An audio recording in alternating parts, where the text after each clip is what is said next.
I'd like to now invite Kate Fagan to the stage. Kate Fagan is a writer, editor and musician whose books of poetry include The Long Moment, Thoughts Kilometre and Return to a New Physics. She's also an established, it's that weird word, a wonderful songwriter and performer whose album Diamond Wheel won the National Film and Sound Archive Award for Best Folk Album.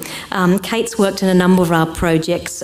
She's featured in the Wordshed, singing some of her poems and songs, and in one of our favourite projects called Pigeon Poetry, for those of you who are familiar with that, where we commissioned Australian poets to write poems that were attached to the ankle of a pigeon, and we held a pigeon race down the south coast, and there were all sorts of issues with that sort of came out during it. One to do with Kate's pigeon, which I still think of in sort of a comic way, but also quite a seriously sort of disturbed way. So on that note, I'd like to welcome Kate to the stage. Just to share a couple of things about it. This poem really is a response to one of my favourite poets, an American poet called George Oppen, specifically a poem called Workman that he wrote in the early 1960s. And Oppen's poem is a very profound short lyric that deals not only with some of the most beautiful descriptions of birds that I think are in his oeuvre, but also the idea of how we know what we know and what we actually make when we sit down to make a poem. So this house began at a desk, a place where often poets, we do our experiencing, and then it's often a very reflective place where you end up writing. And just to share things that I may not share, the word chambered I borrowed from a fantastic poem by Seamus Heaney called The Singer's House, which has a lot of resonance for me as a singer. And the house that I was living in at the time is absolutely ramshackle with bits kind of glued onto it. And I thought of that as a chambered, chiselled house, which led to the image of the heart. And I wanted to share a couple of lines of Oppen's poem because they are so forceful to me. All poets are readers first, and Oppen is someone I read often. His poem finishes with lines that I just think are so beautiful, the way they pare things back to the essence. He writes, "The seabirds circle the beaches and cry in their own way. The innumerable seabirds, their beaks and their wings over the beaches and the seas glitter." So I guess I was trying in this short sonnet to let a bird cry in its own way, which is where the word chitterscold came from, a word that I kind of made to try and explain how a honeyeater sounds to me.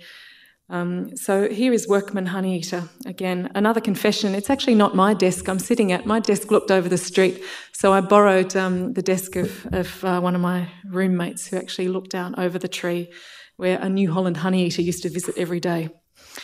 Yesterday I sat at my desk and watched a honeyeater skip along 1,000 leaves like arrows, closer to truth than I could hazard. Its helmet of sleek feathers shook in the long fluid rain. These eaves say nothing of Oppen's culture of fitting. Quietly the roof lies that the carpenter has finished. No, this house was built without a level, chambered and chiselled to the rough designs of the heart. The bird chitterscolds and darts, carries the day in its wake.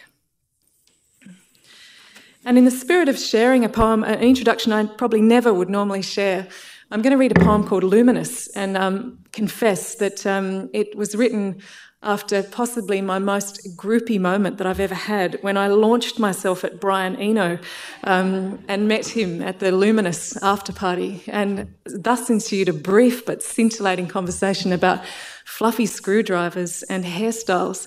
It was quite, I must confess, in the spirit of sharing, that it was champagne courage that made me do that. He's one of my favourite musicians, and I really enjoyed meeting him. It was great fun.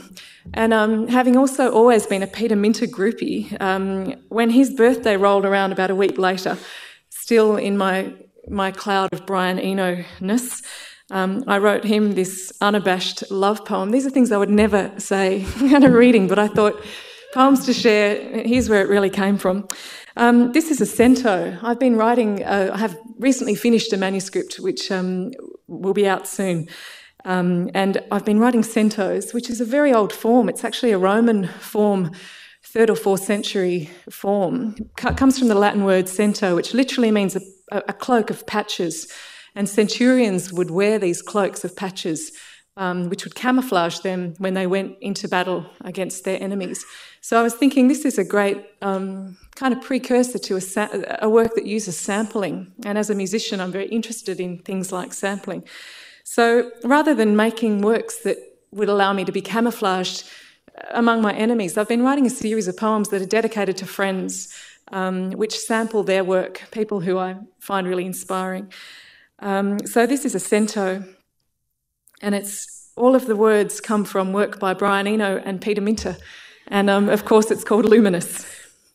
The way it touches and then retouches, sucking up glass channels, more volts, I'm dying of light, 2 carbon rings pass from the world in sequence.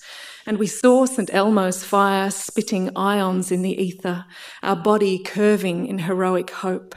At last I am part of the machinery. Oh, the dark stars, oh, the symmetry and spine, foam out the reverb, shine like rock cut from chemistry and fire. As I walk in the centre of time, I'll tell you, I am redistributed, luminous, real. Everything merges with the night and we fold together. You place my hand in yours, electric. See how the breeze remembers. Thank you.